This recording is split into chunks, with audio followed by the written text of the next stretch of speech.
Hey there, it's Father Roderick, and I hope you are enjoying my vlogs from Scotland and England that I've been posting for the past couple of days or almost weeks. There's still some more to come, but today I want to give you a very quick behind-the-scenes look at the work that I do for television. Because in addition to just vlogging, I also film with more professional cameras. And then what I do before I start editing an episode happens here at this table. This is my little Hobbit writing corner. In fact, in order to honor Bilbo Baggins, I even have the Shire here. It's to remind me that writing itself takes patience, takes dedication. And so what I have right now is an episode that I need to finish for Tuesday afternoon.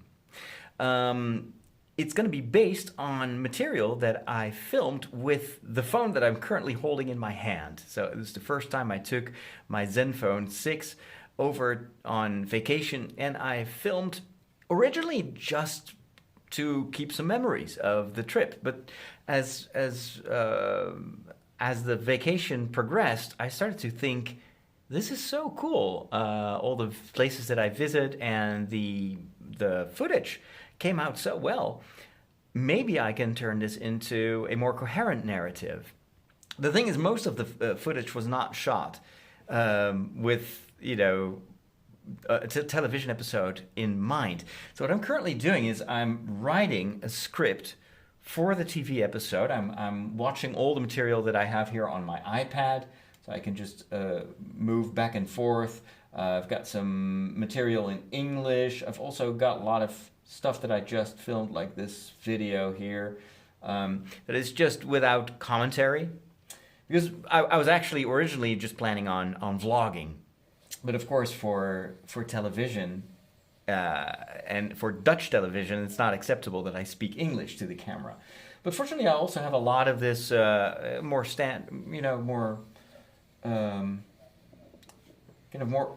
observing. I'm not sure how to explain that. So this is more footage. How do I stop this? Where I just observe what I see, and then I'm currently spending almost the entire day just writing a story.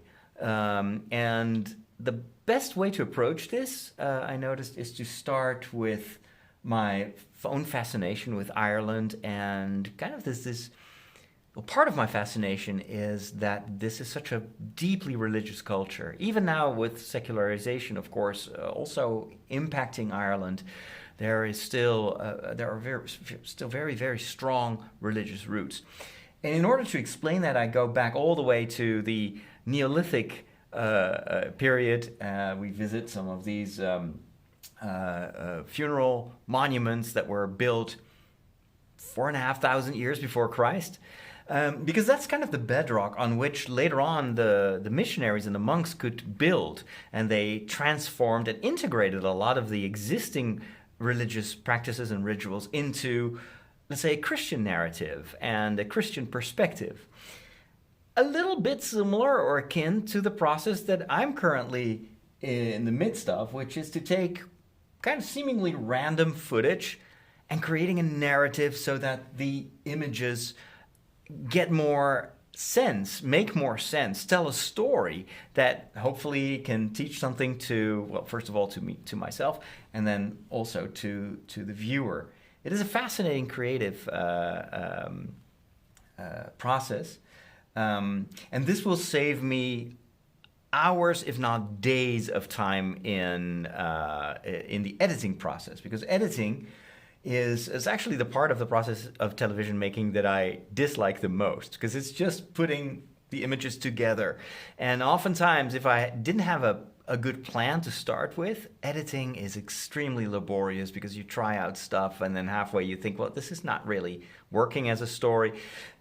What I do now is just looking at what I have, writing the story first so that I can kind of make it work, and then the next two steps are going to be very easy, or relatively easy. I'm going to read this at the office or in the studio on Monday. So I record a good voiceover. I put that together with some music as let's say, the groundwork.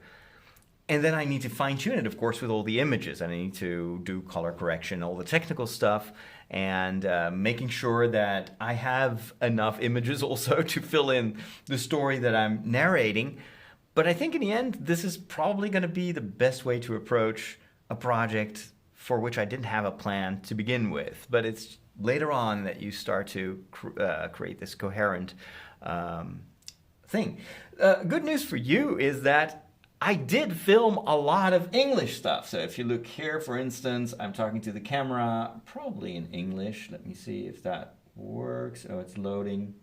The Wi-Fi in this room, this is kind of my writing room, so it's not very wired, but so listen to this. This burial hill behind me is still intact, and what makes it special is that you can actually enter it. You can take a look. So I did film all the commentary that I'm currently writing in Dutch as a voiceover. I did record it on location in English. So that will make it easier for me to make an international version of this story about my pilgrimage in Ireland. And as soon as I have that ready, then of course I'll make sure that you get to see it one day. So that's what I wanted to share with you. I'm at the end of the day, so I have Mass in about 40 minutes from now, so I'd better start thinking about my homily and get ready. Thanks for watching, and I'll talk to you guys soon. Bye.